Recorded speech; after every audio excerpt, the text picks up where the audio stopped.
ছিলাম, এখন আমরা কেমন আছি সেটা যদি আমরা একটু বলি।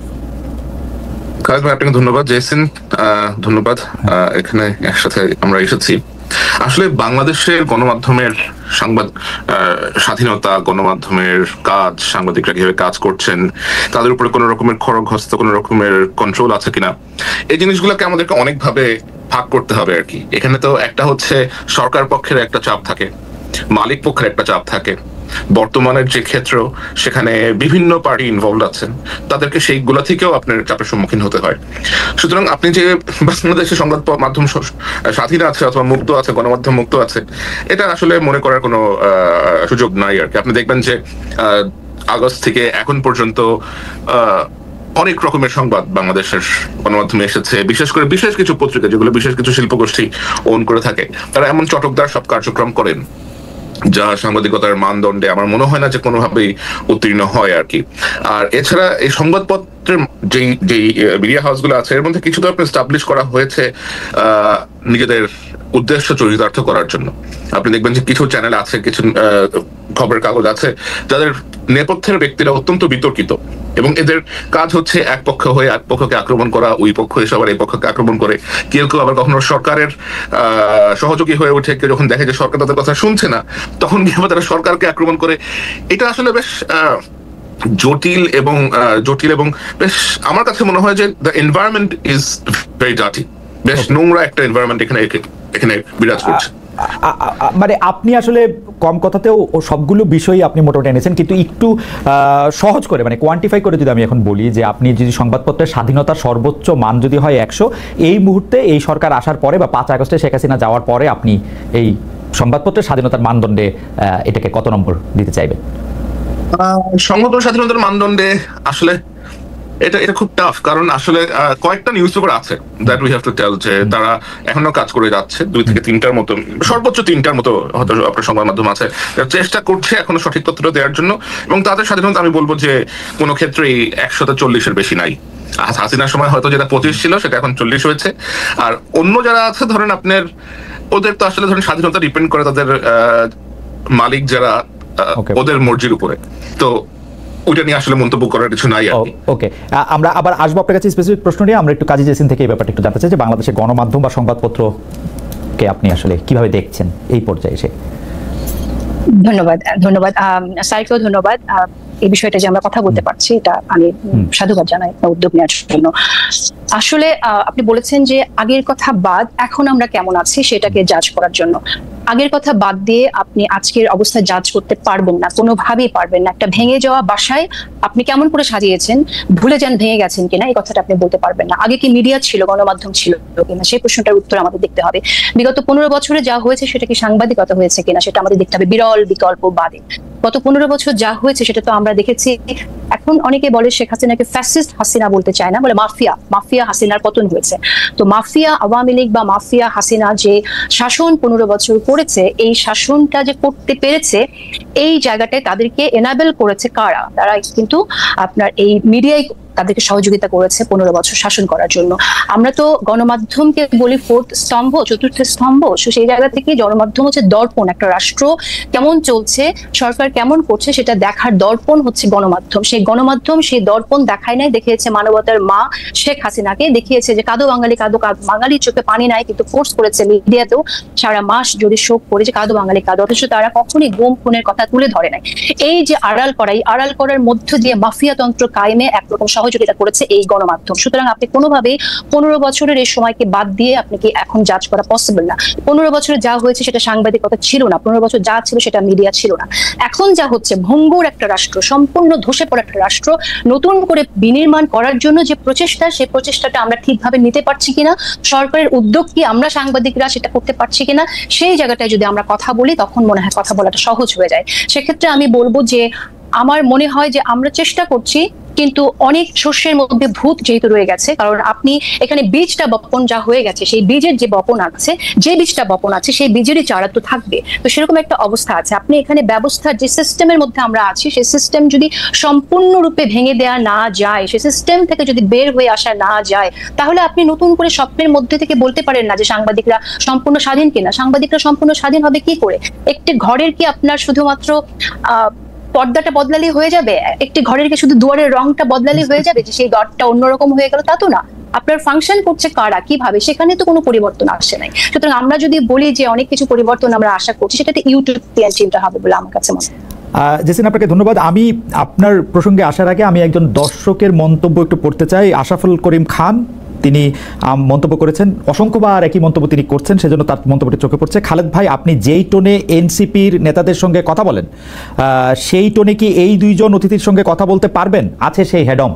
ঠিক আছে, মানে না, সেটা আমি পারবো না, কারণ হচ্ছে যে মানে দুইজন অতিথি বা দুই ধরনের অতিথি দুই রকম। আমি এবার একটু প্রসঙ্গে আসি জেসিন, আপনার জন্য আমার স্পেসিফিক প্রশ্নটা যেটা ছিল সেইটাও আসলে এরকমই একটা প্রশ্ন। সেটা হচ্ছে যে আপনি বলছেন যে এই যে যারা স্বৈরাচার ছিল, যারা ফেসিস্ট ছিল, তাদেরকে আসলে এনাবল করেছে কারা, মিডিয়া সহযোগিতা করে মিডিয়া তাদেরকে, সরকার কি করেছে সেইটা তারা আসলে দেখায় নাই, দর্পণ হিসেবে তাদের যে কাজ করা দরকার ছিল সেটা তারা করে নাই। কিন্তু মুশকিল হয়েছে তথ্য প্রযুক্তির যুগে আমরা কিন্তু মিডিয়া যে এটা করে নাই, মিডিয়া যে এটা এরকম ফেল করে গেছে, সেই জন্য বাংলাদেশের জনগণ, পাঠক, অডিয়েন্সও মিলিয়ে মিডিয়াকে কিন্তু সাংঘাতিক রকমের হলুদ কার্ড, লাল কার্ড দেখিয়ে গেছে, এবং মিডিয়া কিন্তু বাংলাদেশে ইরেলেভেন্ট একটা জিনিসে পরিণত হয়েছিল শেখ হাসিনার সময়ে। কেউ বাংলাদেশের গণমাধ্যমকে সেই অর্থে আর বিশ্বাস করতে পারে নাই। আমরা বাংলাদেশের মিডিয়াতে শেখ হাসিনার সংবাদ সম্মেলন করা থেকে শুরু করে যা কিছু ছাপা হয়েছে তা নিয়ে হাসাহাসি করতে দেখেছি, ফান করতে দেখেছি, ট্রোল করতে দেখেছি, বিশ্বাস করতে খুব কম লোককেই দেখেছি। বাংলাদেশের মিডিয়া জুলাই আগস্ট মাসেও চরমভাবে শেখ হাসিনাকে সাপোর্ট করে গেলেও তার প্রতি বাংলাদেশের মানুষ আস্থা রাখে না। কিন্তু প্রবলেম হচ্ছে মিডিয়ার এই পরিবর্তনটা, মিডিয়া যা দেখানো দরকার তাদের দেখাবে, তা প্রকাশ করবে, সেই সাহসটা অর্জন করবে, তার জন্যই পুরো বিপ্লবটা হয়েছে। আমার প্রশ্নটা হচ্ছে সেই বিপ্লবটা সফল হয়েছে কিনা, আমরা যা দেখাতে চাই, যাদের প্রশ্ন করতে চাই সেটা আমরা করতে পারছি কিনা, সেটা ছিল আমার প্রশ্ন। আপনার জন্য স্পেসিফিক প্রশ্ন যে অনেকেই এরকম বলে থাকেন, আমি একদম স্পেসিফিক নাম ধরে বলি, মোসাফ ফিরোজ, যিনি আওয়ামী লীগ আমলে যে অল্প কয়েকজন তার প্রাইভেট চ্যানেল থেকে অনেক বেশি সমালোচনা করেছেন, তাদের মধ্যে থেকে অন্যতম। তিনিও বলেছেন যে টকশোগুলিতে এখন ভিন্ন মতের লোক থাকে না, একই মতের লোক থাকেন। আওয়ামী লীগ আমলেও ভিন্ন মতের গেস্টরা আলোচনা করতে পারতেন, যেটা এখন পারছেন না। সাংবাদিক মোসাফ ফিরোজ নিজের প্রশ্নের উত্তর নিজে দিয়ে বলছেন, মানে তিনি কয়েকজনের কথা বলছেন তাদেরকে কেন ডাকা হয় না। টিভি চ্যানেল মালিকেরা মবের ভয়ে সেলফ সেন্সরশিপের মধ্যে আছে। আওয়ামী লীগ আমলে যেটুকু স্বাধীনতা ছিল তাও এখন নেই। কাজী হোসেন, আপনি যদি একটু মন্তব্য করতেন, আমরা জুলকারনাইন স্যারের কাছেও একটা অন্য প্রশ্ন নিয়ে যাবো, এটারই সম্পর্ক। জি, নিশ্চয়ই। আচ্ছা, আমি এই প্রশ্নটার উত্তর দেওয়ার আগে আপনার কথাটা বলি আগে, যে আপনি যে মন্তব্যটি করেছেন যে মানুষ, মিডিয়া ইররিলেভেন্ট হয়ে গিয়েছিল মানুষের কাছে। যেটা হয়, আপনি বোধহয় জানেন যে ব্যান্ডওয়াগন এফেক্ট সম্পর্কে, রাইট? যে যখন ফ্যাসিস্টরা থাকে তখন কিন্তু তার বয়ান ক্রিয়েট করার জন্য মিডিয়াকে ব্যবহার করে। মিডিয়াকে ব্যবহার করে আপনার মুজিবকে এমন ভাবে পীর বানানো হয়েছিল যে এই বাংলাদেশের মানুষ শেখ মুজিবুর রহমানকে নিয়ে, শেখ হাসিনাকে নিয়ে একটি মন্তব্য করতে পারেনি। একটি ভয়ের সংস্কৃতি হয়েছিল, এবং যার পরিণতি হচ্ছে এতগুলো মানুষ, হাজার মানুষ, আমি স্পেসিফিক সংখ্যায় যাচ্ছি না, এতগুলো মানুষ প্রাণ দিতে হয়েছে তাদের জন্য। এটা দায় মিডিয়ার থাকবে। মিডিয়া ইররিলেভেন্ট হয়ে গেল, মিডিয়ার দায় মিডিয়াকে নিতে হবে। এই কাজটি মিডিয়ার জন্য হয়েছে, কারণ তারা যদি এর আগে তুলে আনতো যে কি হয়েছে, যে কাজটা all the prime ministers main sir করেছে, তার জীবনে ঝুঁকি নিয়ে যে কাজটি করেছে, সেখানে বাংলাদেশে বসে কিন্তু সেরকম কাজ আমরা প্রতিনিয়ত হতে দেখিনি। এটা একটা ডকুমেন্টারি অনেক পাওয়ারফুল হতে পারে, কিন্তু এর আগের ঘটে যাওয়া আরো অনেক ঘটনা তুলে আনলে ব্যাপারটা আরো অনেক আগে ঘটতে পারতো, হাসিনার পতন আরো আগে ঘটতে পারতো। এ গেল আমার মিডিয়া নিয়ে মন্তব্য। আর আপনি যে প্রশ্নটি করেছেন যে নিরপেক্ষতার জায়গা থেকে, আমি যখন আমার কাজ করি আমি চেষ্টা করি এখন যারা স্টেক হোল্ডার্স আছেন তাদেরকে ইনভাইট করতে।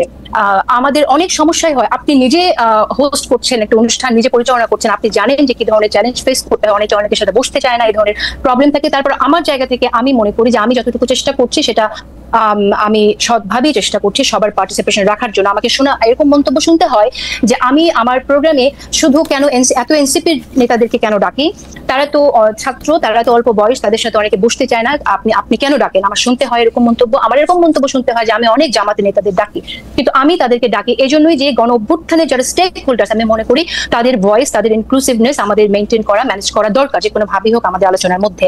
এখন আপনি আমাকে বলতে পারেন যে আমি কেন আওয়ামী লীগের একজন নেতাকে আমি ডাকি না, সেটা যদি হয় আমার নিরপেক্ষতার লিটমাস টেস্ট, তাহলে আমি বলবো যে দুঃখিত, আমি আওয়ামী লীগের কোনো নেতা, অ্যাজ লং অ্যাজ আমি যতদিন পর্যন্ত তারা ক্ষমা না চাইছে তাদের অপকর্মের জন্য এবং জনমানুষ তাদেরকে গ্রহণ না করছে, আমি কেউ না তাদের ভয়েস মানুষকে শোনানোর জন্য। আমি এই দায়িত্ব নেব না, এবং আমি দায়িত্ব নিতে আগ্রহীও না। যে অপরাধ করেছে তারা করেছে, সে অপরাধের জন্য তাদেরকে সরি বলতে হবে, মাফ চাইতে হবে। মানুষ যদি মাফ করে তখন ডেফিনেটলি তারা আসবে মানুষের জন্য ভবিষ্যতে কি করতে চায় সে কথাটা বলতে। আমি অবশ্য আপনার বক্তব্যের মূল নির্যাসের সাথে আমি একমত। আমি জনাব মোস্তফা ফিরোজ যেটি বলতে চাইছেন, যারা আওয়ামী লীগ আমলে, মানে আওয়ামী লীগকে উনি ডাকতে বলতেছেন না আসলে, কিন্তু আওয়ামী লীগ আমলে যারা আওয়ামী লীগকে মৌন বা নীরব সমর্থন দিয়েছেন তাদেরকেও কি আপনি ডাকের বাইরে রাখবেন কিনা, বা তাদেরকে ডাকের বাইরে কি মবের ভয়ে রাখা হচ্ছে কিনা সেটা আপনি বলবেন কিনা? যে ধরেন সরাসরি আওয়ামী লীগ করে নাই, ধরেন তারা খুন খারাপিতে অংশ নেয় নাই, উনি কয়েকটা নামও বলেছেন আসলে, সৈয়দ ইশতিয়াক রেজা, জয় মামুন, এরকম কয়েকটা নামও বলেছেন। আচ্ছা, এখন একটা বিষয় সেটা হচ্ছে যে মিডিয়া নিয়ে কথা বললে তো অনেকের কথায় চলে আসে। তো আমি আসলে দেখেন, আমরা তো কলিগস একসময় একসাথে কাজ করেছি, কিন্তু আমরা অত্যন্ত দুঃখজনক ভাবে প্রত্যক্ষ করেছি যে যখন চোখের সামনে, সবার চোখের সামনে এই ছাত্রদের হত্যা করা হয়েছে, তখন তারা এই পতিত হাসিনার অফিসে গিয়ে তারা যে বক্তব্য রেখেছেন, এটা তো আমাদের জন্য অত্যন্ত দুঃখজনক ছিল। টু উইটনেস, সাক্ষী হওয়া ইতিহাসের, যে সাংবাদিকরা এই জায়গায় চলে যেতে পারে, তাদের মানবতা বোধ তারা এইভাবে বিসর্জন দিতে পারে, এই অন্ধত্ব তাদেরকে পেয়ে বসতে পারে, এটা তো আমাদের জন্য দুঃখজনক।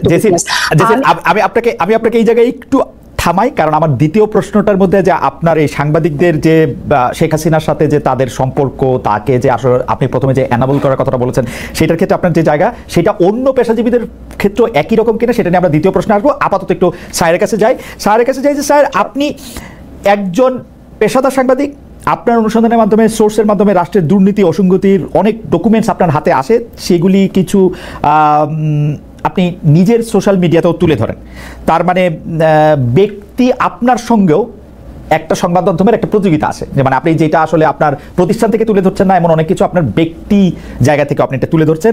এই যে আপনার সঙ্গে আপনি সহ অন্য আর যারা এই প্রকাশ করার ক্ষেত্রে নিজস্ব প্ল্যাটফর্ম ব্যবহার করতেছে, সেইটার সঙ্গে কি গণমাধ্যমের একটা প্রতিযোগিতা হইতেছে? এবং এই প্রতিযোগিতাটা কি মানে সম প্রতিযোগিতা, অসম প্রতিযোগিতা? এই প্রতিযোগিতার মধ্যে, কারণ আমি সাংবাদিকতার এতটুকু বুঝি, যা কিছু এডিটেড না তা কিছু জার্নালিজম না। এখন যদি কোনো কিছু মানে এইটা আপনি আসলে কিভাবে আপনি এটা দেখবেন? কারণ অনেক সময় তো এরকমও হতে পারে, আমি জাস্ট আরেকটা লাইন বলি, অনেক সময় তো এরকম হতে পারে যে আপনি হঠাৎ করে ক ব্যক্তিকে খুব অপছন্দ করতে শুরু করলেন। যদি আপনি ক ব্যক্তিকে অপছন্দ করতে শুরু করেন, তখন দেখা যায় যে ধরেন ক আর খ দুইজনের ব্যাপারেই আপনার কাছে তথ্য আছে, আপনি সিলেক্টিভভাবে শুধু ক এর বিরুদ্ধে রিপোর্টটা আপনি প্রকাশ করলেন। এইটা হইতে পারে কিনা, বা এটা হচ্ছে কিনা এখন? থ্যাংক ইউ খালিদ ভাই। আমার মনে হয় এটা একটা খুবই গুরুত্বপূর্ণ প্রশ্ন আপনি আমাকে করেছেন, এবং এটা উত্তর দেওয়ার জন্য আপনার মাধ্যমে, আপনার থেকে আরো ভালো কোনো মাধ্যম হয়তো আসবে আমার সামনে, অথবা আই ডোন্ট নো। তো আমার যে অর্গানাইজেশন আমি কাজ করি, আল জাজিরা মিডিয়া নেটওয়ার্ক, এখান থেকে আমি আমার যে ডেস্ক, আমি যে বিষয়ে কাজ করি তা হচ্ছে দক্ষিণ এশিয়া, বাংলাদেশ, মায়ানমার, ভারত, অনেক সময় আরো অন্যান্য প্রজেক্টও আমাকে কাজে লাগানো হয়। যেহেতু আমি বাংলাদেশ থেকে আসছি এবং বাংলাদেশের বিষয়ক সাংবাদিকতা করেই আমার এই পথে যাত্রা শুরু, তো অবশ্যই ন্যাচারালি বাংলাদেশের বিভিন্ন নিউজের প্রতি আমার আগ্রহ অনেক বেশি থাকে। আর লোকজন যেহেতু আমাকে চেনে, অনেকেই আমাকে চেনে, বিভিন্ন সেক্টর অনেকে আমাকে চেনে, অনেকেই আমার কাছে বিভিন্ন রকমের তথ্য প্রমাণ সহ পাঠিয়ে থাকে। এখন ন্যাচারালি আমার আল জাজিরাতে কোনো বাংলা ডিভিশন নাই, এবং এখানে আপনার বিভিন্ন রকম নিউজের আমাদের কাছে আসতে থাকে প্রতিনিয়ত, এবং বাংলাদেশ কেন্দ্রিক নিউজই সবসময় করা সম্ভব না। এটা বেশ অসম্ভব একটা বিষয় আর কি। আর ডকুমেন্টারি করতে অথবা একটা নিউজ স্টোরি করতে আমাদের সময় লাগে, অনেক ওয়েটিং লাগে। তারপরেও আমি যখনই সময় পেয়েছি, আমি আল জাজিরা ছাড়াও অন্যান্য মাধ্যমেও আমার রিপোর্ট আমি করেছি। নেত্র নিউজের জন্য করেছি, ওসিসিআরপির জন্য করেছি, দ্য টাইমসের জন্য করেছি, হারেসের জন্য করেছি, এরকম আরো অনেকের জন্যই আমি রিপোর্ট করেছি। বাংলাদেশের মানব জমিনের জন্য কয়েকটা রিপোর্ট আমি লিখে দিয়েছি। বাট যেটা হয় সেটা হচ্ছে যে আমার কাছে যা আসে, আমার পক্ষে এগুলা যেহেতু বাংলাদেশের কোনো পত্রিকা গ্রহণ করতে রাজি হয় না। এখন কেন তারা রাজি হয় না সেটা একটা বেশ বড় প্রশ্ন। কারণ আমি অনেক সময় জিজ্ঞেস করেছি, অনেকের রিডাক্টরের সাথে আমার কথা হয়েছে, তারা বলেছে যে মালিক ঝামেলা করতে পারে, মালিক পছন্দ করবে না, অথবা সরকার আমাদেরকে চাপ দিতে পারে, চাপ দিয়ে নিউজ তুলে নেবে, অনেক প্রবলেম করতে পারে, আমাদের হয়তো ওয়েবসাইট ডাউন করে দিবে, আমাদের জার্নালিস্টকে ভয় দেখাবে। তো আমার কাছ থেকে আসা রিপোর্ট এখনো পর্যন্ত অনেকেই বেশ ভয় পান আর কি। আমার মনে হয় একটা আতঙ্কে থাকেন যে আমার নাম অ্যাফিলিয়েটেড হয়ে গেলে কোনো না কোনোভাবে যদি তারা ক্ষতিগ্রস্ত হন। কারণ আমার অনেক রিপোর্ট হয়তো অনেকের বিপক্ষে গেছে, অনেকে তারা ক্ষতিগ্রস্ত হয়েছেন, অনেকে কিছুটা হয়েছে, like somehow some people goat affected, এবং তারা কোনো না কোনোভাবে বিভিন্ন পত্রিকা, মিডিয়া হাউসের সাথে সম্পৃক্ত। তো আমার প্রেজেন্স থাকলে তারা মনোক্ষুণ্ণ হবেন। তো আমি যেটা করি, যেগুলো বেশি গুরুত্বপূর্ণ, একেবারেই যেগুলো বেশি গুরুত্বপূর্ণ, যেগুলো যাওয়া উচিত মানুষের কাছে, আমি নিজেই একটু সময় বের করে সেই রিপোর্ট গুলা অথবা সেই ডকুমেন্ট যা কিছু আসে একটু যাচাই বাছাই করি। আর আমার তো অবশ্যই বাংলাদেশে একটা নিজস্ব কিছু লোকজন আছে যারা আমার জন্য এই ফ্যাক্ট চেক গুলা করেন অথবা খোঁজ নেন, বিভিন্ন দপ্তরে গিয়ে আপনার সত্যতা ভেরিফিকেশন করে আসেন। তো সেই মেকানিজমটা আমার আছে, বাট আমি ওটা সামনে আনতে চাই না। Because I don't want to risk them. আপনি অবশ্যই সামনে আনবেন না স্যার, আপনি তাকে প্রোটেক্ট করতেই হবে। আমার মানে এক লাইনে এবং সেগুলো আমি এডিট করেই নরমালি প্রকাশ করে থাকি। আর আমার মনে হয় যে আমি ফেসবুকে যেটা করি এটা আসলে সাংবাদিকতা না, আমি তো ফেসবুক সাংবাদিকতা করতে আসি নাই। আমার সাংবাদিকতা অন্য জায়গাতে হয়, যেটা আমার কাছে আসে, এটা আমার কাছে চলে আসে তথ্য, এবং আমার মনে হয় যে মানুষের জানা প্রয়োজন, পিপল শুড নো, আমি শেয়ার করে দিই। আমি শুধু সাংবাদিকতার একজন মানে ছাত্র হিসাবে আমি আপনার কাছ থেকে এটা জানতে চাইবো যে ধরেন আপনি ফেসবুকেরটাকে আপনি সাংবাদিকতা বলতেছেন না, কিন্তু আপনাকে যখন মানে আরো 15-20 বছর পরে যখন কন্টেন্ট অ্যানালিসিস করে আমাদের সময়টাকে ধরা হবে, তখন আপনি অবশ্যই একটা গুরুত্বপূর্ণ চ্যাপ্টার হিসাবে থাকবেন। তখন আপনার এগুলিকে আসলে কি হিসাবে ধরা হবে? কারণ আমি আপনাকে ঘটনাটাও বলি, তাহলে আপনি বুঝতে পারবেন। আপনি যখন উপদেষ্টা আসিফ মাহমুদ সজীব ভুঁইয়ার এয়ারপোর্ট থেকে বেরিয়ে আসাটার ওই ভিডিও যখন আপনি প্রকাশ করলেন, তখন এই উপদেষ্টা কিন্তু প্রশ্ন তুলেছেন যে রাষ্ট্রের গোপন ও বিশেষায়িত স্পর্শকাতর তথ্য, অর্থাৎ এয়ারপোর্টের সিসি ক্যামেরার তথ্য যদি আপনার কাছে চলে যায়, তার মানে আপনার তো বিভিন্ন জায়গায় বিভিন্ন মানুষজনও আছে, এবং সেইটার ক্ষেত্রে আপনি একটা পিক এন্ড চুজ করতেছেন। আসিফ মাহমুদ সজীব ভুঁইয়াকে আপনি দেখতে পারেন না, এনসিপিকে আপনি অপছন্দ করেন, সেই জন্য এটা সঙ্গে সঙ্গে আপনি দিয়ে দিচ্ছেন। কিন্তু বিএনপির কেউ হইলে, আমি কথার কথা করছি, বা জামাতের কেউ হইলে সেইটা আপনি দিতেন না। ব্যাপারটা কি একটা মানে একটা অসম জায়গা তৈরি করতেছে কিনা? ব্যাপারটা মোটেও অসম জায়গা তৈরি করতেছে না, এবং আপনি একটা বেশ মজার একটা চ্যাপ্টার নিয়ে আসছেন। I will go back to the before one, যেটা বলতেছিলাম যে আজ থেকে 15-20 বছর পরে গেলে যখন এগুলো নিয়ে আলোচনা হবে, if I am alive or not, তখন এগুলো কি হিসেবে গণ্য হবে? তখন এগুলো এই হিসেবে গণ্য হবে যে বাংলাদেশের সাংবাদিকতা করাটা এতটাই ভীতিকর ছিল যে সাংবাদিকরা অমুক সাংবাদিকের জুলকারনাইন সায়ের খানের রিপোর্ট নিত না, এই লোককে বাধ্য হয়ে অনলাইনে রিপোর্ট প্রকাশ করে দিতে হইতো। এটা এডিটেড বলেন, র বলেন, হোয়াট এভার ইট ইজ। তো অবস্থাটা এতটাই একটা ভীতির সিচুয়েশন আমাদের মধ্যে ক্রিয়েট হয়েছিল। আর আমি তো এর আগেও আজিজের যে এয়ারলাইনের ভিতরে থাকা ফুটেজ ক্যাপচার করে নিয়ে আসছিলাম। ইসরায়েলির যে মোসাদের যে আউটপোস্ট হাঙ্গেরি, দুটোর মধ্যে ঢুকে গিয়ে মোসাদের যে টেকনিক্যাল ম্যানুয়াল স্পাইওয়ারের, সেটারও ছবি তুলে নিয়ে আসছিলাম। তো সেগুলো তো স্পর্শকাতর জায়গায় ছিল, এবং সেগুলো তো আমি পাবলিক ইন্টারেস্টের জন্যই করেছি, অনুসন্ধানী সাংবাদিকতার জন্যই করেছি। আসিফের সাথে আমার তো ব্যক্তিগত কোনো দ্বন্দ্ব নাই, আমি ওরা ভালো করে চিনিও না, কখনো কথা হয় নাই। এবং এনসিপির প্রতি আমার কি আছে না আছে, আমার মনে হয় সেটা এনসিপির 2-1 লিডার খুব ভালো করেই বলতে পারবে। তারা ভালো করেই জানে যে তাদের কোন জিনিস আমার সামনে আসার পরেও আমি তাদেরকে একটা দ্বিতীয় সুযোগ দিয়েছি, এটা তারা জানে। কিন্তু এই দ্বিতীয় সুযোগটা আমি বিএনপি অথবা জামাত হলে দিতাম না, এবং দিই না নর্মালি। সো আমার মনে হয় যে ওরা এখনো বেশ তরুণ বয়সে তরুণ। তারপরে আপনার কোনো বায়াস কারো এগেইনস্টে বা কারো পক্ষে এরকম কোনো বায়াস? আপনি ভুল কাজ করবেন, চুরি করবেন, দুর্নীতি করবেন, ধরা পড়বেন, সামনে আসবে, আমার কাছে আসবে, আমি আপনাকে শেয়ার করে দিব। সেটা আপনার সোশ্যাল মিডিয়া পোস্টিং এর ক্ষেত্রে আপনি কোনো বায়াস থেকে কোনো কিছু করতেছেন এরকম আপনার মনে হয় না? না, never I will never do that. আপনি যদি কোনো কিছু একটা অপরাধ পান কোথাও, আপনি আমার কাছে যদি এসে বলেন, এটা যদি কোনো বিশেষ ব্যক্তির বিরুদ্ধে যায়, এতে তো আমার কোনো কিছু যায় আসতেছে না। আমার তো কোনো মাস্টার নাই, তাই না? Like I don't consider anyone as my master or anyone as my boss or anything like that. আচ্ছা, আমি আবার একটু আসবো আপনার কাছে। আপনার ব্যক্তিগত পছন্দ অপছন্দগুলি, বা আপনার সব মানুষেরই ব্যক্তিগত পছন্দ অপছন্দ থাকে, আপনার প্রতি ব্যবহার দিয়েও আপনি আসলে অনেক সময় আলোড়িত হতে পারেন, সেইটার ক্ষেত্রে আপনি কি করেন সেটা নিয়ে আমি আরেকটা প্রশ্ন করতে আসবো। আমি একটু জেসিনের কাছে আসি। জেসিন, আপনি সাংবাদিকদের কথা দিয়ে আপনি আসলে শুরু করতেছিলেন, বিগত প্রেক্ষাপট আপনি তুলে ধরেছেন, এবং দর্শকরাও আপনার কথা অনেকেই অনেক বেশি পছন্দ করেছেন। আমি যে বিষয়টি শুধু আপনার সামনে আনতে চাই যে বিগত 15 বছরের ফ্যাসিস্ট আমলে খালি তো এইটা হয় নাই যে সাংবাদিকরা এরকম করছে, আপনি অন্য পেশাজীবীদের ক্ষেত্রে যদি আমি বলি, সব ক্ষেত্রে তো এরকম হয়েছে। আমরা আমলাদেরকে দেখছি, আমরা বিচারকদেরকে দেখছি কেউ পায়ে ধরে সালাম করতেছেন, আমলাদেরকে দেখছি যে তারা ধরে নিয়ে আসতে বললে বাইধা নিয়ে আসতেছেন, তারা অতিরিক্ত যেটাকে বলে হচ্ছে মানে যাইছে তাই করতেছেন। ব্যবসায়ীদের ক্ষেত্রে কেউ কেউ কবিতা বলতেছেন, গান বলতেছেন, প্রথম নাকি শেষ কি জানি, কেউ কেউ এরকম বলতেছেন কার ঘাড়ে কয়টা মাথা, যে শেখ হাসিনা ডাক দিলে যাবে না বলতেছেন। তাদের প্রতি তো আপনার এত কষ্ট, এত বিতৃষ্ণা, এত বিরক্তি দেখি না। সাংবাদিকরাই কেন মানে আপনার এত বিরক্তির মূলে তাদেরকেই কেন আপনি এনবলার বলবেন, যেখানে আমরা দেখতে পাচ্ছিলাম যে তাদের তো এত বড় ক্ষমতা ছিল না? আমি ব্যাপারটা এরকম বলি যে তেলবাজি যে করছে, এবং তেলবাজি করতে করতে যে এইটাকে মোসাহিবির চূড়ান্ত সীমাও যে অতিক্রম করছে, এতেও আমার কোনো আপত্তি নাই। কিন্তু এইটাকে কি ফৌজদারি অপরাধের আওতায় আনার সুযোগ আছে? আমরা কিন্তু দেখতে পাই যে অনেকেই হত্যাকাণ্ডের মামলার আসামি, আমরা কিন্তু অনেকেই দেখতে পাই যে তারা একেবারে অপাঙ্ক্ত এবং অন্য কিছুতে পরিণত হচ্ছে। এটা আমাদের সাংবাদিকতার স্বাধীনতার জন্য বা স্বাধীন সাংবাদিকতার জন্য ভালো হচ্ছে কিনা? আচ্ছা, প্রথমত আমরা কথা বলছিলাম গণমাধ্যম নিয়ে, মিডিয়া নিয়ে, যে কারণেই আসলে সাংবাদিকদের মিডিয়া নিয়ে কথা হয়েছে, সাংবাদিকদের ভূমিকা নিয়ে কথা হয়েছে।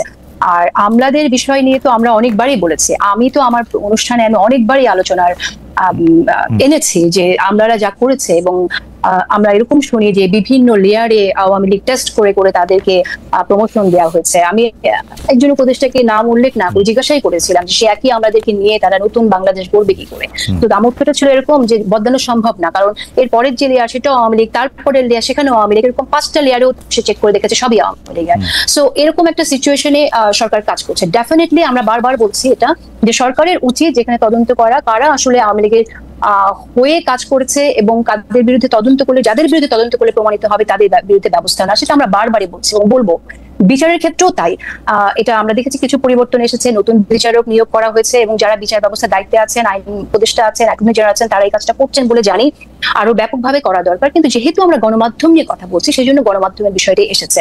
আপনি একটা বললেন যে এটা তো ফৌজদারি অপরাধ না, ফৌজদারি অপরাধ কিনা সেটা আপনি বলতে পারেন না। আপনি নিজে যদিও আইন নিয়ে আপনার বিশেষ জ্ঞান আছে বলে আমি জানি, তারপরেও আমি বলছি, কারণ আমরা যদি ইতিহাসের দিকে দেখি তাহলে রুয়ান্ডাতে কি হয়েছে, হুতুরা যে গণহত্যা চালিয়েছে তুৎসিদের উপরে, সেখানে হুতুরা কিন্তু একইভাবে মিডিয়াকে ব্যবহার করছে। বাংলাদেশে যেরকম শেখ হাসিনা সরকার মিডিয়াকে ব্যবহার করেছে যে একটা শিবির ধর ধৈরা জবাই কর, বিএনপি হলেই ছাত্রদল হলেই ধরে জেলে ভর মার।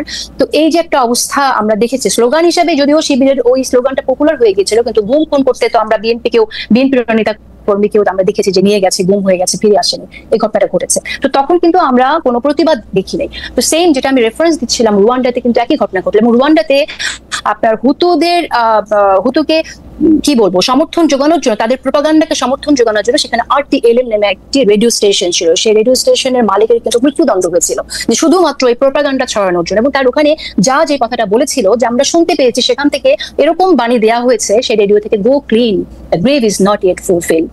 হ্যাঁ, মানে কবরটা এখনো ভরে নাই, যাও আরো মারো। তো এই যে তাদের বয়ানগুলো তারা বিভিন্নভাবে নিয়ে এসেছে, আপনি মনে করছেন যে বাংলাদেশের সাংবাদিকেরা গত 15 বছরে এইরকম বয়ান দিয়েছে নাকি এরকম বাংলাদেশের সাংবাদিকরা আমি বলছি এখানে যে বাংলাদেশের সাংবাদিকরা বিরল ব্যতিক্রম বাদে তারা এই যে মানুষজনকে জেলে নেওয়া হয়েছে, গুম করা হয়েছে, খুন করা হয়েছে, এটাকে জায়েজ করেছে। শেখ হাসিনাকে তারা তার বড় মানবতার মা বলেছে বাংলাদেশের মিডিয়া। এর জবাব আপনি কোথায় পাবেন? সো আপনি এটা বলতে পারেন না যে ফৌজদারি অপরাধ করেছে কিনা, এটা আসলে প্রমাণযোগ্য ব্যাপার। আমি এখানে একটু অ্যাড করতে চাই, if you allow me to. আপনি চিন্তা করেন খালিদ ভাই যে আপনি একটা ঘরে আছেন, একটা বাসায় আছেন। আপনার বাসায় আপনি জানেন যে বাসার ছাদের ওই অংশ যে কোনো সময় ধসে পড়তে পারে, কিন্তু আপনি কোনো ব্যবস্থা গ্রহণ করছেন না। আপনি দেখছেন, আপনি ব্যবস্থা গ্রহণ করছেন না, কারণ আপনি জানেন যে যদি এটা কমপ্লেন করেন, আপনার বাসার যিনি মালিক আছেন অথবা বাসার যিনি কর্তা আছেন, তিনি হয়তো বিষয়টা নিয়ে আপনাকে বকাঝকা করবেন অথবা পছন্দ করবেন না যে তুমি খরচ বাড়াইতে আসছো কেন। হঠাৎ করে ওই ছাদটা ভেঙে পড়ে বাসার 3টা লোক মারা গেল, দোষটা কার হবে? would you feel যে আপনি এটার জন্য দোষী কিনা? না, আমার মনে হয় বিষয়টা না, অবশ্যই এরকমই হয়েছে। কিন্তু না, আপনারা দুজনই আমার খুবই প্রিয় সাংবাদিক, কিন্তু আমি শুধু আপনাদের মনে করাই দিতে চাই যে 15 বছর ধরে আমাদের ফেসিস শেখ হাসিনার আমলে সাংবাদিকতাকে দেখতে গিয়ে আমরা অতিরিক্ত জেনারেলাইজেশন করতেছি কিনা। কারণ আমরা কিন্তু শেখ হাসিনার যাবতীয় যত দুষ্কর্ম, সেই দুষ্কর্মের যতগুলি আমরা জানি, সেগুলি কিন্তু সংবাদ মাধ্যমের মাধ্যমেই জানি। মানে ধরেন এই যে কি বলে সোনার মেডেলে চুরি করছে, বালিশের দাম কত রাখছে, পদ্মা সেতুতে কি করছে, সেগুলি কিন্তু গণমাধ্যমদেরকে আমাদেরকে মানে একদম হুতু তুৎসিদের সাথে মিলায়া গণমাধ্যম একেবারেই সে ফেসিস্টদের অ্যানাবলের ভাষাই শুধু ব্যবহার করছে। এইটা বললে কিন্তু আসলে আমার কাছে মনে হয় যে আমরা পরবর্তীতে যে সাংবাদিকতার কথা আমরা আশা করি সেইটার ক্ষেত্রে একটু বেশি করা হয় কিনা আমার কাছে মনে হয় যে, এবং এইটা এমন একটা উপায় তৈরি করে কিনা। আমরা কিন্তু এখন দেখতেছি যে নতুন যে সাংবাদিক গোষ্ঠী তৈরি হয়েছে, এই 10 মাসে যারা সাংবাদিকতা করতেছেন তাদের বেশিরভাগের ক্ষেত্রে প্রভু বদলাইছে, তাদের অবস্থান বদলায় নাই। মানে এটা ভাঙা ঘর, ভাঙা বাড়ি, মাথার উপরে ভাঙা পড়ছে, সেটাতে এটা বিবেচনা করা যাবে কিনা। তারা কেউ দাবি করতেছে এরকম যে আমরা বিএনপির ঘনিষ্ঠ লোক, আমরা বিএনপির জন, সেই জন্য আমি এখন সম্পাদক হবো। কেউ দাবি করতেছে যারা জামাতের লোক, সেই জন্য আমি সম্পাদক হবো। আমি এনসিপির লোক, সেই জন্য আমার এটা করতে হবে। আমরা 15 বছর পর্যন্ত, মানে সোজা কথা বলতে যে 15 বছরে যেই দুষ্টামিগুলি আওয়ামী লীগ করছে সেগুলি এখন আমরা করবো, এইটা যারা করছে, মানে সেইটা ঠিক হবে কিনা আসলে। মানে এই জন্য আমি এই প্রশ্নটাই যদি আপনি এটা বলতেন, তারপর আবার একটু জেসিনেরও একটু মন্তব্য আমাদের একটু শুনতে হবে। স্যার, আমি একটু থামাইছিলাম আপনাকে, সরি। যেটা বলতেছে যে এটা করা কখনোই উচিত হবে না, কখনোই, এবং এই জিনিসটাই বন্ধ করতে হবে যে রাজনৈতিক পরিচয়ের ভিত্তিতে সাংবাদিকতার পেশায় যে প্রেফারেন্স দেওয়া হয়, এই প্রেফারেন্সিয়াল ট্রিটমেন্টটা বন্ধ করতে হবে। যে ব্যক্তি আপনার নিজের স্বাধীনতা, ইন্টিগ্রিটি এবং সততা বজায় রেখে এই পেশার মানটা ধরে রাখতে পারবেন, তাদেরকেই আসলে বিবেচনায় নেওয়া উচিত। কে কোন মতের, কোন দলের অনুসারী, এরকম কখনোই করা উচিত না। আর শেখ হাসিনার সময় আপনি যে ঘটনাগুলো উল্লেখ করলেন, বারিশ কাণ্ড অথবা অন্য সোনার মেডেল, এগুলোর সাথে কিন্তু শেখ হাসিনা সরাসরি কখনো সম্পৃক্ত ছিলেন না। শেখ হাসিনা সরাসরি সম্পৃক্ত ছিলেন কিসে? ফর এক্সাম্পল, আপনার জেনারেল আজিজের মতো একটা লোককে সেনাপ্রধান বানানোতে আমাদের দেশে সাংবাদিকরা রিপোর্ট করতে পারতো যে ওরকম পৌরসভা ইউনিয়নের চেয়ারম্যানের ভাই মার্ডারার তমিজউদ্দিন, সরি, অথবা মার্ডারার ক খ এরকম জেল থেকে মুক্তি পাইছে। এবং স্যার, আপনি কিন্তু খেয়াল করলে দেখবেন যে জেনারেল আজিজকে ধরেন বাংলাদেশে সাংবাদিকতা করতে হইলে তো আসলে আপনাকে মানে এরকম একটা দেশ, যে দেশের মধ্যে আপনি তো আসলে যে অভিযুক্ত তার সঙ্গে আপনি কথা বলতে হবে, সেই অভিযুক্তের সঙ্গে আপনি কথা বলতে পারছেন, আপনার রিপোর্ট তৈরি হচ্ছে না। কিন্তু আপনি পত্রপত্রিকায় কিন্তু দেখবেন এই জোসেফ হারিসের কথা কিন্তু মানে অসংখ্যবার পত্রপত্রিকা ছাপা হয়েছে। আপনি দেখবেন যে মানে বিভিন্ন ছুতা নাতায় কিন্তু ছাপা হয়েছে। এমনকি আমরা যে জার্মানি থেকে জেনারেল আজিজের ইন্টারভিউ করছি, কতগুলি প্রশ্ন যেহেতু তার উত্তর প্রশ্ন সবগুলি ভয়ঙ্কর ছিল, তার উত্তর মানে তার 4 বার চাকরি চলে যাওয়া উচিত শুধু এই উত্তর দেওয়ার জন্যই, বা ফৌজদারি অপরাধ হওয়া উচিত, সেগুলি কিন্তু আবার সে ছাপানো হয়েছিল পত্রপত্রিকাগুলিতে। মানে যখনই গণমাধ্যম মিনিমাম সুযোগ পাইছে সেগুলি কিন্তু ব্যবহার করা হয়েছে। শেখ হাসিনার বিরুদ্ধে অভিযোগের ক্ষেত্রে আমি বলে দিই, এস আলমের ঘটনাটাতে শেখ হাসিনা যখন স্টেপ ইন করলো, তখন কিন্তু পত্রপত্রিকাগুলি একটা বড় ভূমিকা পালন করছে শেখ হাসিনার এইটা উন্মোচন করার জন্য। আপনি দেখবেন জুলাই আগস্টের মধ্যে উনি যখন এই ভয়ঙ্কর সিদ্ধান্তগুলি নিতেছে, সবগুলি পত্রপত্রিকা বা বেশিরভাগ পত্রপত্রিকা কিন্তু দাঁড়াইতেছে তার এগেনস্টে, জনমত তৈরি করার জন্যই দাঁড়াইতেছে। যখন সুযোগ পাচ্ছে তখন কিন্তু দাঁড়াইতেছে। এই ডিউ ক্রেডিটটা আমরা দিমু কিনা সেইটার হচ্ছে কথা, মানে নাকি আমরা এখন দেখেন আপনি যে 2014 সালে একটা ইলেকশন হয়েছে, আমাদের 2018 সালে একটা ইলেকশন হয়েছে, সেই ইলেকশন করার সময় গণমাধ্যম আসলে কতটা স্ট্রং ভূমিকা রেখেছিল সেটা কিন্তু আমরা দেখি নাই। হ্যাঁ, কিছু যখন একটা আওয়াজ তুলছি, যখন জিনিসটা সামনে চলে আসছে, তাও আমাদের মতো আপনার যারা দেশের বাইরে ছিল এদের হাত ধরে, তখন জিনিসটা নিয়ে আপনার আলাপ আলোচনা করা সহ ইজি হয়ে গেছে, because somebody has brought it to the light. But deliberately নিজের থেকে, যেমন ধরেন এস আলমের নিয়ে যে এত কাণ্ড হলো, এস আলমের মাধ্যমে যে ইসলামী ব্যাংকটা দখল করা হয়েছে রাষ্ট্রীয় আপনার গোয়েন্দা সংস্থা ব্যবহার করে, এটা তো প্রথমে রিপোর্ট করেছে আপনার দ্য ইকোনমিস্ট। এরপরে দেশের কয়েকটা পত্রিকা তাও চেষ্টা করেছে, কিছু জায়গা থেকে নিউজটাকে নামিয়ে নেওয়া হয়েছে। যেমন বিএনপির সালাউদ্দিন সাহেব, ওনাকে দেশের একটি সংস্থার র্যাব নিয়ে গিয়ে তাকে পিক করে আপনার বর্ডারের অপর সাইডে গিয়ে ছেড়ে দিয়ে আসছি। একটা পত্রিকা ছাড়া, নিউ এজ ছাড়া, সাংবাদিক মুক্তাদির রশিদ এবং ডেভিড বার্গম্যান ছাড়া এটা নিয়ে এত এক্সটেন্সিভ রিপোর্ট আর কেউ করতে পারে নাই। ডেভিড বার্গম্যানের পক্ষে বাংলাদেশে থাকা পসিবল হয় না, মুক্তাদির রশিদকেও বিভিন্ন জায়গাতে ডেকে ডেকে নিয়ে গিয়ে হেনস্থা করা হয়েছে। সুতরাং আপনি যদি বলেন যে সবাই রাইট কাজটা করছে, সবাই আসলে কাজটা করে না। আপনি আরেকটা জিনিস খেয়াল করে চিন্তা করেন যে আমাদের দেশের পপুলেশন হচ্ছে 180 কোটি।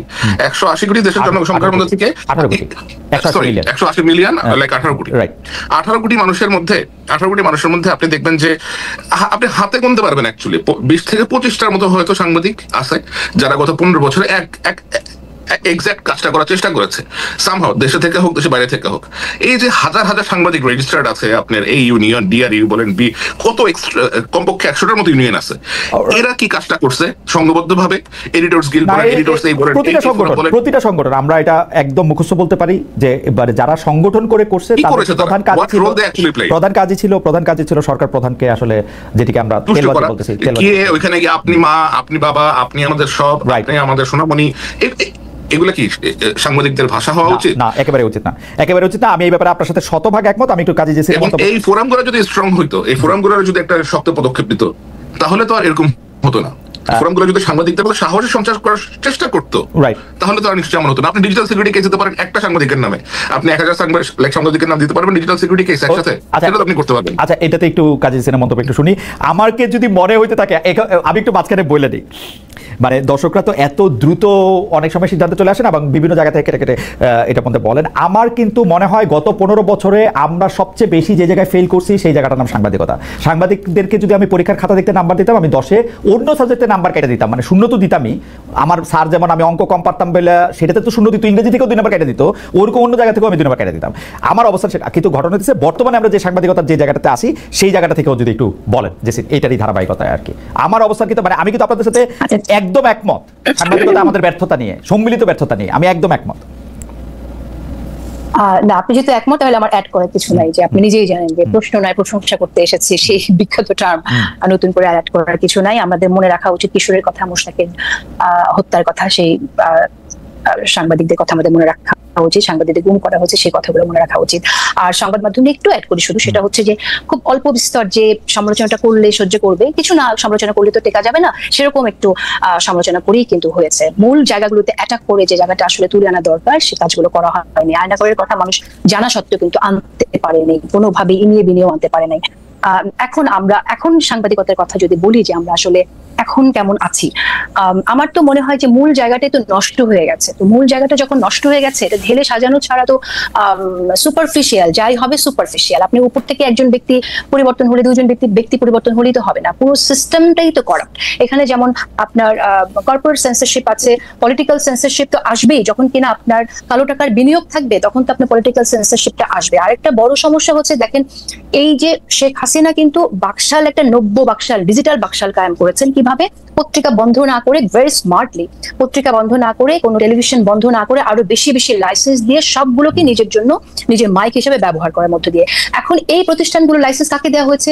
নিজেদের লোককে, যারা তার বিশ্বস্ত ব্যবসায়ী, যাদের সাথে ব্যবসায়িক লেনদেন আছে, বা মন্ত্রীর ভাই, তাদেরকে দেওয়া হয়েছে। এখন তো তাদের কাছে এই চ্যানেলগুলো আছে, তো এই চ্যানেলের কাছ থেকে আপনি কি পাবেন, কি আশা করবেন? এখন তারা যাই করবে, তাদের তো নিজেদের পাপেই এখন যা দেবে সেটা তো আপনি নিষ্ঠাবান সাংবাদিকতা আশা করবেন না। সিদ্ধান্তগুলো তো আসবে আপনার নিজেদের ভুল থেকে, আতঙ্ক থেকে, ভয় সেখানে থাকবেই। সুতরাং আমার মনে হয় যে এটা যদি আমরা বলি যে এটা একটু আপনি ইলাবোরেট করবেন কিনা, কারণ এই জিনিসটা আমরা শুরু হয়েছে দেখছি যে বিএনপির আমল থেকে, মানে বিএনপির আমল থেকে না বলে যখন আসলে মানে 21 টিভি লাইসেন্স দেওয়া হলো, তারপরে যখন চ্যানেল আই লাইসেন্স দেওয়া হলো, এগুলি আওয়ামী লীগের আমলে দেওয়া হয়েছে, তারপরে যখন বিএনপি আসলো, বিএনপি কিন্তু পরপর বেশ কয়েকটা টিভি লাইসেন্স তাদের দলের লোকদেরকেই দিছে, একদম যারা তাদের ব্যান্ড ওয়াগন বাজাবে খুব সুন্দর করে তাদেরকেই দিছে। এবং তাদের কেউ লাইসেন্স কিন্তু আওয়ামী লীগ আমলে রয়েও গেছিল। আপনি জানেন যে এনটিভি, বাংলা ভিশন, বৈশাখী, সেগুলি কিন্তু রয়েও গেছিল। এনটিভি, বাংলা ভিশন, তারা একই মালিকানায় থাইকাও, মালিকানাটা কেন গুরুত্বপূর্ণ না সেটা আমি বলি, একই মালিকানা থাইকাও তারা শেখ হাসিনার আরো বেশি চামচামি করছে। এমনকি আওয়ামী লীগের মালিকানার টিভির চেয়েও বেশি চামচামি বিএনপির আমলের থেকে, বিএনপির যে মালিকানা ছিল সেগুলির থেকে আমরা দেখছি। তো এইটারও আপনি আসলে এটা কেমনে দেখেন? মানে মালিকানা তো আসলে এখানে বিষয় না, এখানে হচ্ছে ক্ষমতা। জি বলেন।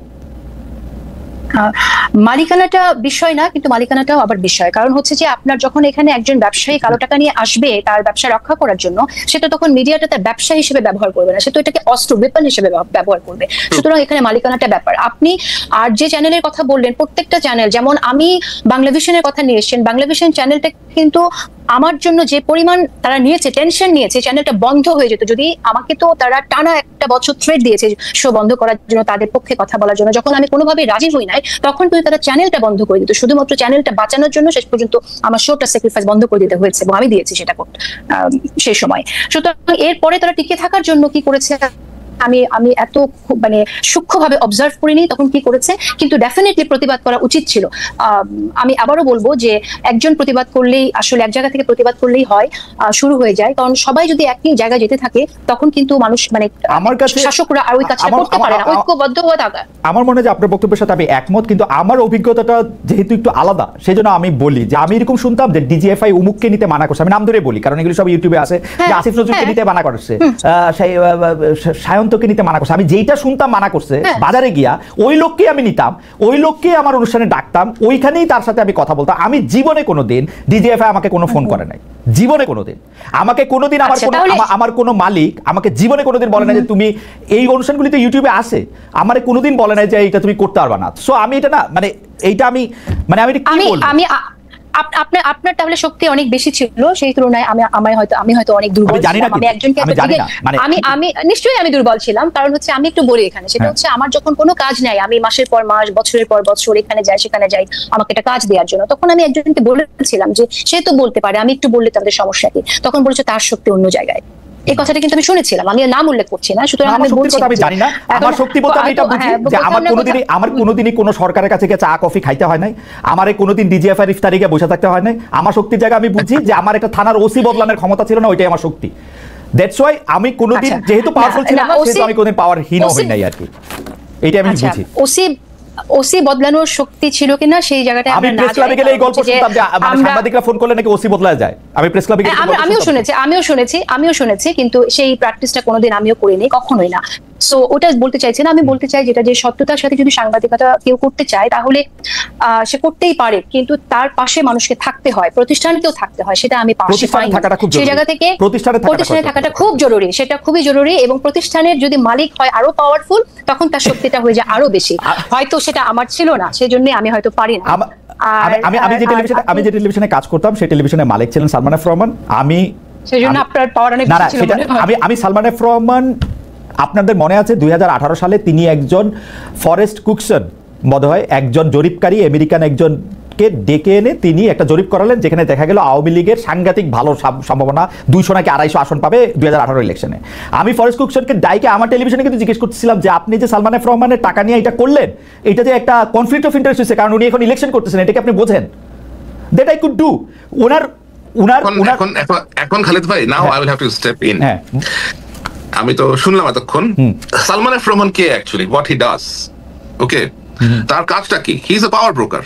He does behind the scene many activities which suggest that he has very deep entrenched connection with deep state. তার কাজই হচ্ছে এগুলা করা। সে সামনে একটা কাজ করবে, পিছনে আরেকটা কাজ করবে, আর আপনাকে যে সে ফ্রিডমটা দিয়েছে সেটা দিয়ে সে বলবে যে আমি তো প্রেস ফ্রিডম এনশিওর করেছি, দেখো আমার টিভিতেও নিয়ে যাওয়া হয়। এগুলা হচ্ছে সব তার এটা নিয়ে আমি দ্বিমত করব না, কারণ উনি যখন এমপি হয়েছেন, কিভাবে বিএনপি নেতার মেয়েকে বিয়ে করে, কেন করে তারা, এই যে আমি আপনাকে দেখতে পারি না, আমরা সম্পর্ক করতেছি কি আপনার অপোজিশন পার্টির সাথে, so that you can have access to everywhere. এবং এইভাবে কিন্তু এই ব্যক্তিগুলো এইভাবে এই কার্ডগুলো খেলে আসছে বছরের পর বছর। আপনাকে তারা সুযোগ দিয়েছে ইন্ডিপেন্ডেন্ট টেলিভিশনে, আপনাকে জীবনেও কল করবেন না। আমারও মনে হয়েছে 2018 সালে উনি যখন এমপি হলেন, সরকারের শেখ হাসিনার যখন উনি সরাসরি পদে যোগ করলেন, তারপরে কিন্তু আমি আর ইন্ডিপেন্ডেন্ট টেলিভিশনে থাকলাম না। আমার কিন্তু থাকারই কথা ছিল এখানে, আমি থাকলাম না, কারণ তারপরেরটা আমি আর জানি না, কারণ আমি সেন্স করতে পারছিলাম যে আমার আর ওইভাবে থাকা বোধহয় আর ঠিক হবে না। হাওয়েভার, আমার প্রসঙ্গ বাদ দিয়ে এখন আরো অনেকগুলি গুরুত্বপূর্ণ প্রসঙ্গ আছে, সেই প্রসঙ্গদের একটু আনি। তার আগে দর্শকদের কাছে জানতে চাচ্ছিলাম যে গণমাধ্যমের স্বাধীনতা সমর্থন করে এনসিপি নেতা হাসনাত আব্দুল্লাহ বলেছেন, স্বাধীনতার নামে ফেসিবাদের দোসরদের সুযোগ দেওয়া ও অপতথ্য প্রচার মেনে নেওয়া ঠিক হবে না। প্রিয় দর্শক, এই হুঁশিয়ারি সঠিক বলে মনে করেন কিনা? শতকরা 80% দর্শক মনে করছেন যে তারা এটা সঠিক মনে করেন, শতকরা 20% দর্শক মনে করছেন এটি সঠিক তারা মনে করছেন না। আরেকটা বিষয় নিয়ে জেনে আমি এই প্রসঙ্গটা জুড়েই যেটা নিয়ে আমরা মানে পোল করেছি সেটা নিয়ে একটু আপনাদের মন্তব্য শুনতে চাই। আমি প্রশ্নটা একটু সাজাই, তার আগে একটু বলে রাখি, আমাদের অনেক দর্শক প্রশ্ন করেছেন যে আপনি কাজী জেসিনকে প্রশ্ন করলেন যে তিনি আওয়ামী লীগের নেতাদের নেন বা নেন না কিনা।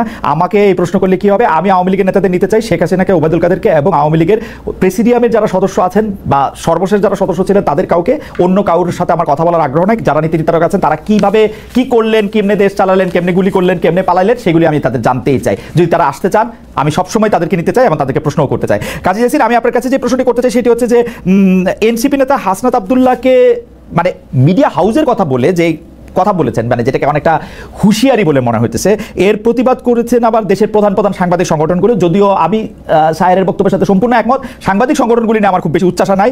এইটা কিন্তু সাংবাদিকতার নামে, মানে আমি যে জায়গাটাতে আপনাদের দুজনেই ডিস্ট্রাকশন করতে চাই, সাংবাদিকতার নামে যে সময় আবার অপতথ্য ছড়ানো হইতেছে সেইটা তো আমরা অবশ্যই কন্ডেম করব। কিন্তু আমরা যখন এটা জবাব দিতে গিয়ে দেখলাম যে আরো কয়েকটা বানোয়াট ফটোকার্ড আবার এনসিপির নেতারা আবার এটাকে ক্যারি করলেন, হুমকি দিলেন, সেইটা কিরকম ভাবে দেখা হচ্ছে। আমি একটু সায়েরকে বলি, সায়ের থেকে শুনি, তারপর আপনার কাছে শুনবো জেসিন। হ্যাঁ, আমি একটু সায়ের থেকে শুনি যে এইটাকে আসলে এই ব্যাপারগুলিকে আপনি আসলে স্বাধীন সাংবাদিকতার কোন জায়গাগুলিতে আপনি দেখেন? যারা এই ধরনের বানোয়াট তথ্য প্রচার করে থাকে অথবা উদ্দেশ্য পাল্টাপাল্টি আয়োজন আর কি, ফটোকার্ড এই সেই তথ্য প্রচার করে থাকে, এটা তো এবং আপনার কমপ্লেন আসার পরে তারা এটাকে আবার উইথড্র করে নেয়। আমার মনে হয় এটা একজনের চরিত্র অথবা একজনের পার্সোনালিটি অথবা তার যেই কাজ, সেই কাজে একরকমের কালিমা অর্পণ করার একটা চেষ্টা আর কি, যে একটা কালিমা লেপন করার চেষ্টা করা হয়, পরে সত্যটা বের হয়ে আসে, তারপরে তারা নিউজগুলো উইথড্র করে নেয়। এবং এই ধরনের কাজ, এই ধরনের ফটো